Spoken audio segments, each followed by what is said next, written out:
There is a horrible story that comes from New South Wales, an awful story of how supposedly the best health system in the world isn't sometimes. It's the story of a toddler. The story of a toddler who effectively broke her neck in a car accident. That toddler, screaming in pain, was sent away from a hospital who didn't think that that kid deserved an X-ray. Channel 7 had the story, and this is part of it tonight, and pay attention to the timeline of just how much pain this kid was in and how long this beautiful little girl had to suffer. 21-month-old Lorelei Bell-Chambers with her dad Ben. Now with mum Elise in her bed at the Children's Hospital at Westmead. Lorelei must spend the next 6 weeks in a half-body brace. It's okay. Lorelei and her mum were involved in this head-on crash last week. Both were taken to Wyong Hospital.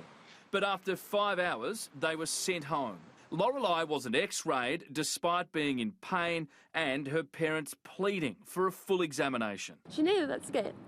She needed that scan done. It would take nearly 48 hours and 2 trips to hospital before doctors conducted an X-ray. To their horror, Lorelei's C1 and C2 vertebrae at the top of her spine were fractured. Something could have got done sooner if they checked.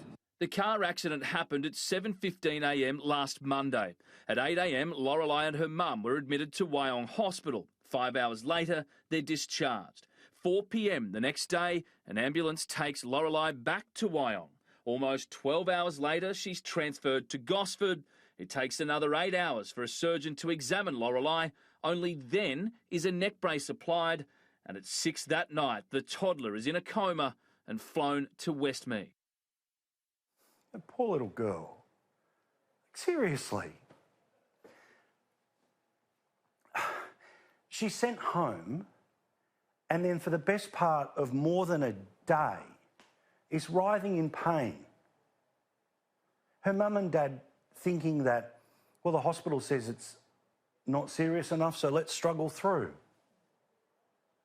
That's the country that we live in right now. The Health Minister should be ashamed of himself. The people who turned that kid away should be sacked. Instead, you know what's going to happen? Nothing. Because when Channel 7 asked about this today, there was a media plan that rolled out. The assumption was it's one TV station, nobody else will pay attention to this story. So you didn't hear from the Health Minister today.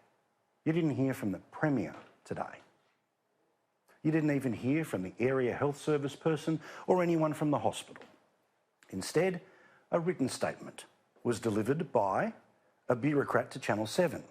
Because here's how the media game plays. They hope that this story will simply go away. They hope that this story, because it was on one TV news, will not jump to other TV news.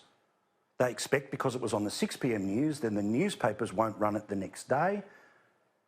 And because the radio stations are busy with whatever is trending on the internet, the story won't require someone in charge to explain what the hell happened.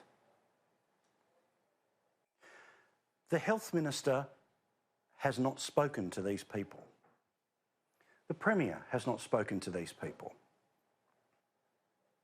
I repeat, human judgment means sometimes you get things wrong. But in a country where we've got rules for this and procedures for that, automatic things that happen when this happens and that happens, how is it not automatic that you give a kid a scan after a head-on car accident? How does anyone believe that that kid is somehow making it up or bunging it on? The kid would have been in obvious writhing pain.